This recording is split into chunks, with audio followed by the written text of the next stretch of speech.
sifflait. Le rythme de l'océan berce les transatlantiques. Et dans l'air où les gaz dansent tels des toupies, tandis que siffle le rapide héroïque qui arrive au Havre, s'avance comme des ours les matelots athlétiques. New York, New York, je voudrais t'habiter. Si je vois la science qui se marie à l'industrie dans une audacieuse modernité. Et dans les palais, des globes éblouissant la rétine par leurs rayons ultraviolets. Le téléphone américain et la douceur des ascenseurs. Le navire provoquant de la compagnie anglaise me vit prendre place à bord, terriblement excité, et tout heureux du confort du beau navire à turbine, comme dans l'installation de l'électricité, illuminant par torrent la trépidante cabine. La cabine incendiée de colonnes de cuivre, sur lesquelles, des secondes, jouirent mes mains ivres, de grelotter brusquement dans la fraîcheur du métal, et doucher mon appétit par ce plongeon vital, tandis que la verte impression de l'odeur du vernis neuf me criait la date claire où, délaissant les factures, dans le verre fou de l'herbe, je roulais comme un œuf.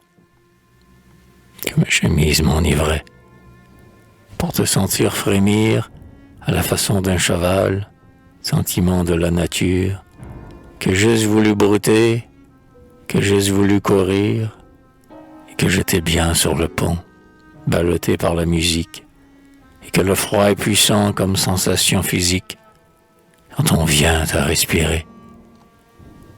Enfin, ne pouvant hennir et ne pouvant nager, je fis des connaissances parmi les passagers, qui regardaient basculer la ligne de flottaison, et jusqu'à ce que nous vîmes ensemble les tramways du matin courir à l'horizon et blanchir rapidement les façades des demeures. Sous la pluie et sous le soleil et sous le cirque étoilé, nous voguâmes sans accident jusqu'à 7 fois 24 heures. Le commerce a favorisé ma jeune initiative. 8 millions de dollars gagnés dans les conserves et la marque célèbre de la tête de Gladstone m'ont donné 10 steamers de chacun 4000 tonnes qui battent des pavillons brodés à mes initiales et impriment sur les flots ma puissance commerciale.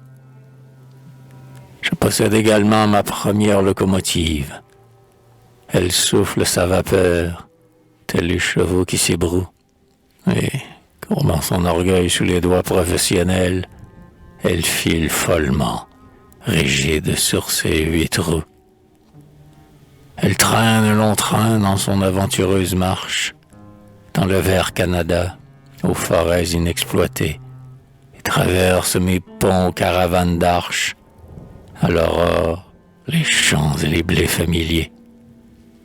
Où, croyant distinguer une ville dans les nuits étoilées, elle siffle infiniment à travers les vallées, en rêvant l'oasis, gare au ciel de verre, dans les buissons des rails qu'elle croise par milliers, où, remarquant son nuage, elle roule son tonnerre.